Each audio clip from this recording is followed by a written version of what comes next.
settingannya? Saya tidak mau settingan kalau sama IT. Kalau sama Raffi Ahmad, oke, gue mau settingan.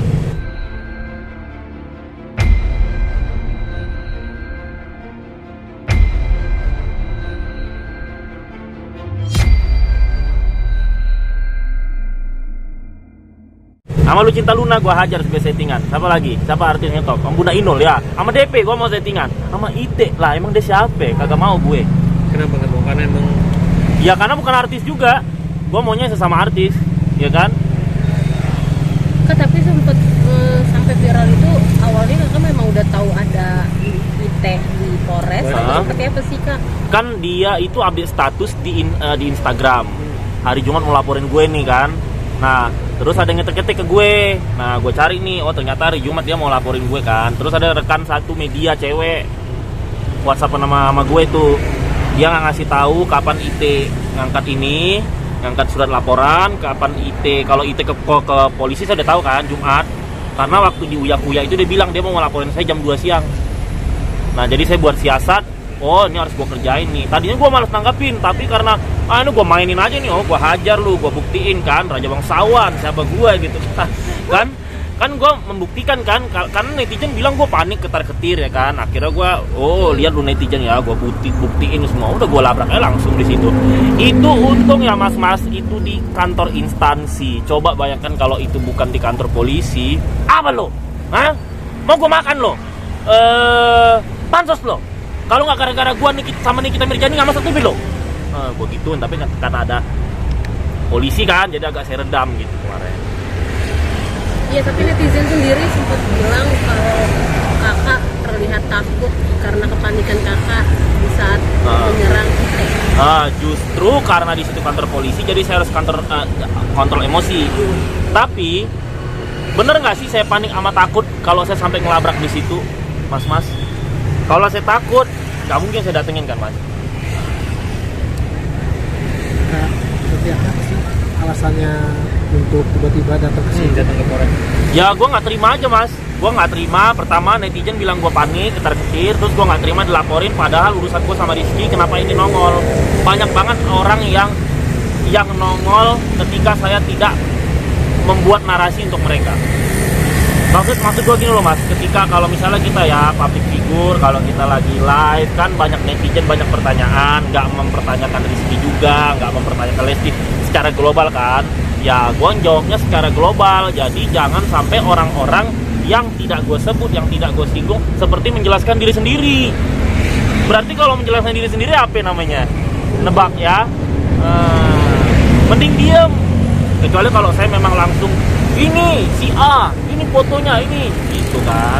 Karena gue tipe orang juga gini sih mas, kalau gue ditanya buktinya mana, ya nggak bisa dong. Karena kan ada narasumber yang harus gue tutupi pertama. Terus ada bukti-bukti yang memang kalau kita tunjukkan bukti-bukti itu, ya kita kena UU ITE. Paham kan mas? Gitu. Jadi kita kalau misalnya memaparkan sesuatu, tapi kita harus tahu juga kata-kata apa yang bisa kita ungkapkan, kata-kata mana yang harus kita tutup. Karena kalau kita bongkar semua, ya kita nanti kalau sampai naik ke pengadilan kita kalah gitu. Kalau saya kan setiap berstatement di media sosial, saya udah konsultasi dulu kan ke lawyer, mas ini aman nggak? Kayak kemarin itu yang waktu masalah saya menyangga kerugian 400 miliar itu kan, itu saya konsultasi dulu ke pengacara. Oh itu kan pendapat lu, saat pendapat itu bukan berarti mencemarkan nama baik gitu. Kecuali kalau saya ngatain orang miskin segala macam, kere, bangkrut, nah itu bisa kena. Tapi kan kalau misalnya ditanya tentang menurut lo benar nggak sih 400 miliar, ya gua ungkapin itu kemarin di SCTV kayak gitu. Ada rencana lapor balik nggak bang?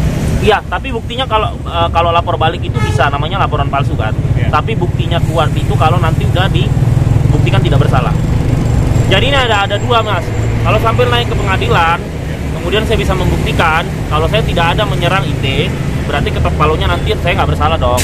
Itu kalau saya tidak berbaik hati, saya bisa laporin balik. Itu kuat banget, ya kan? Karena ancaman hukumannya 7 tahun. Tapi kalau misalnya nanti sebelum naik pengadilan ternyata saya tidak terbukti bersalah juga, bisa juga sih saya laporin. Cuman kayak buang waktu nggak sih mbak ya? Kayak gitu tuh bagi gue tuh kalau laporin orang kalau bukan kasus-kasus berat kayak pembunuhan, perkosaan atau korupsi itu receh sih mas. Bener nggak sih mas? Ya kan, mau jadi apa negara kita ini? Dikit-dikit ciduk lapor polisi, dikatain janda lapor polisi, Bener nggak? Jadi nanti kalau kalian dikatain sama tetangga kalian, dia anak pelacur, lapor polisi. Pak polisi berkasnya udah segini, ya kan? Jadi maksud saya itu, ya saya minta juga sih sama maksudnya kayak Pak Jokowi, MPR, DPR itu yang mengesahkan undang-undang itu, pencemaran nama baik jangan dihilangkan, tapi lihat dulu kelasnya. Kalau kelasnya cuma maki dengan satu kata anjir lah, kata-kata lonceng lah, kata-kata dia mantan simpanan waria, ya bilang aja ke polisi. Kalau kayak gitu nggak usah diterima, kecuali kalau misalnya dia menghina instansi banget, ya kan. Kalau dia menghina pemerintah banget, kalau dia menghina negara banget, nah itu baru diciduk aja begitu. Kalau menurut saya ya, karena kan nanti pasti ini banyak salah satu orang partai pasti nonton, yakin saya.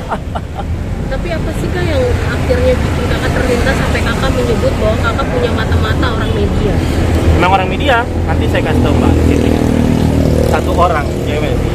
Satria. Nah, katanya kan IT ini katanya punya bukti yang kuat Ya. yang mutlak. Gimana tanggapannya?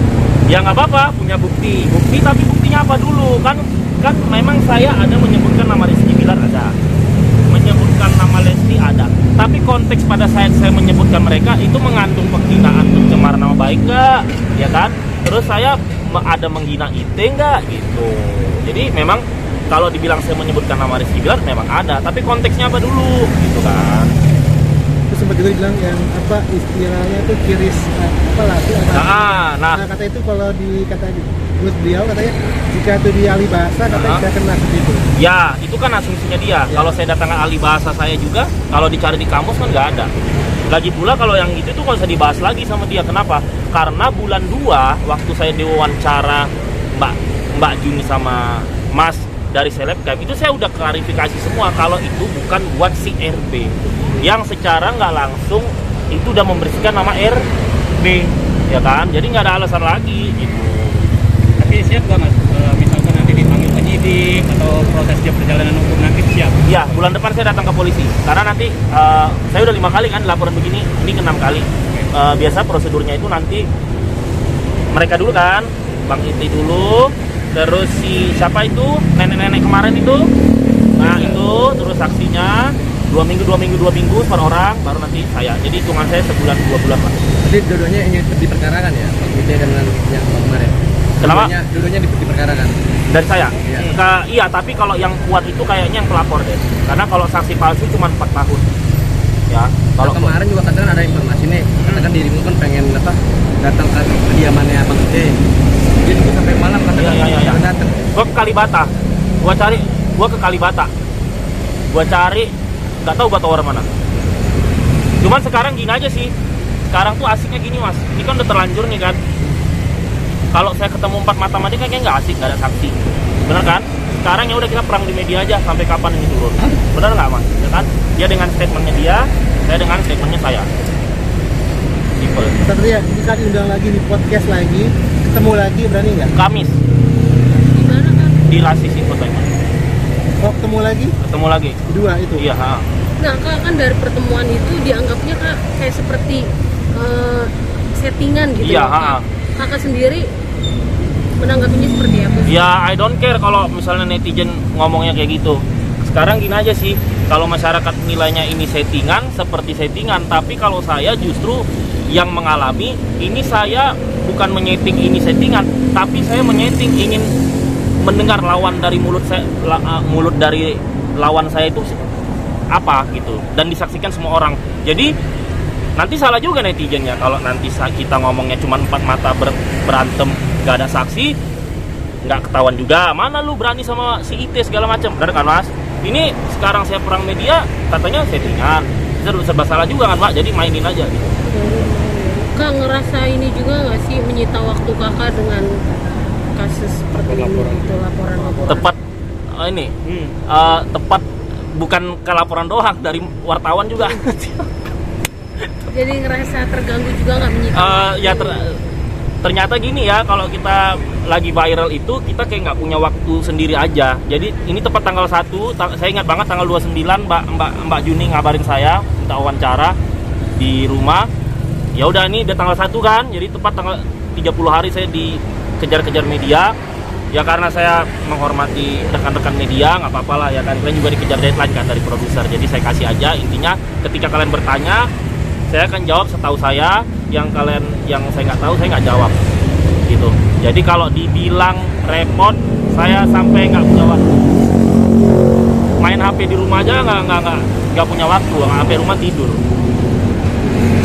Terima kasih ya Mas Satria. Ya, ya. Oke, thank you. Ya. Dari mana aja nih, Mas?